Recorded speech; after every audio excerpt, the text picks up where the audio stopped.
Our next speaker is Chon. She uses she, they pronouns. They're Korean American, born and raised on Dena'ina lands. Staying connected to the arts and the land are her passions. She currently works at Alaska Community Actions on Toxins as a civic engagement coordinator.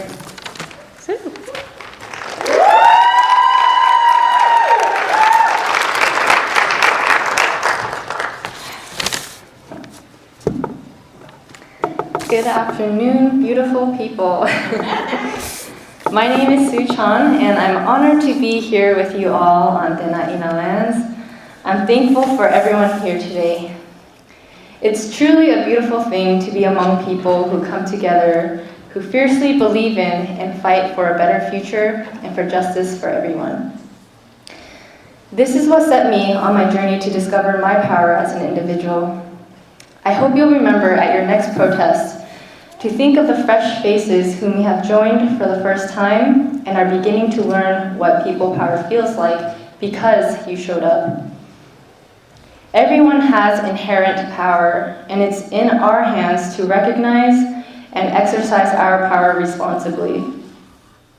Collectively, we can help each other build that power together in a good way. So please make sure to say hi to someone you don't recognize or who isn't familiar and welcome them into the community.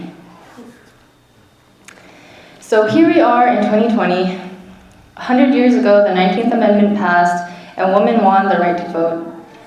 People came together for the civil rights and women's rights movement and made it possible many things that we as a broader society so often take for granted. We've made a lot of collective progress since then as well, and it's helpful for me to remember these milestones at a time that feels so uncertain and tense. It feels like so much is going on. We're putting out literal fires, people's lives are at stake, and we're fighting attacks from all sides.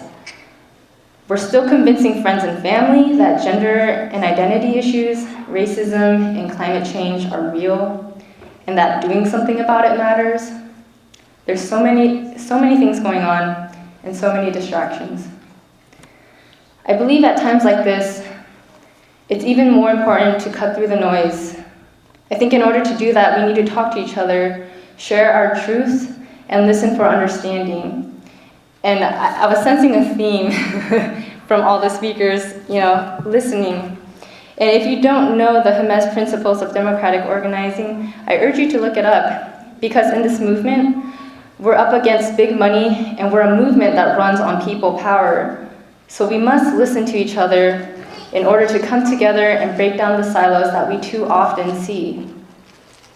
No any one individual has the solutions to our problems. Nobody's perfect. I believe that's exactly why we're all bound to each other. We all hold a piece of the puzzle, and we need to listen to each other to put the pieces together. We all need each other in this movement. In this process of coming together, we must constantly ask, who are we missing and why? Who's not being represented and accounted for?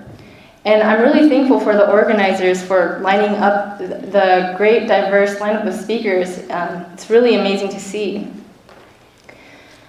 And so we must ask ourselves, when we think of who's missing, are they listening? And if not, why?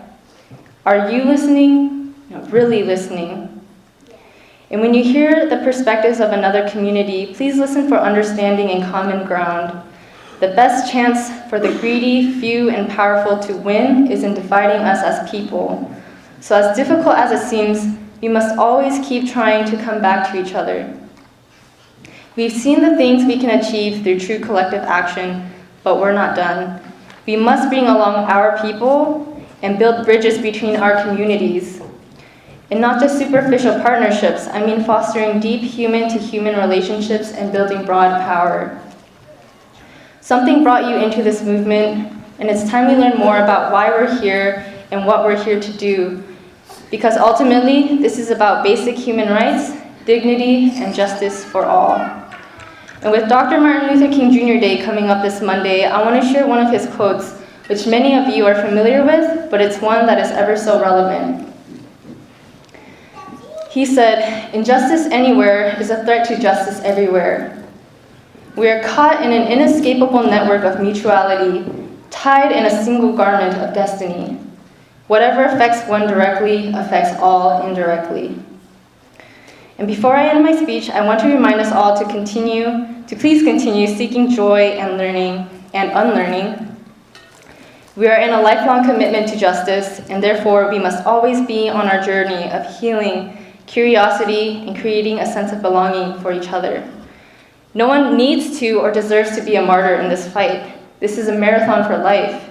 So please foster collective care and healing. Spread kindness and continue to support and give in the ways that you can. And create inclusive spaces for each other and keep an open ear and heart. Thank you.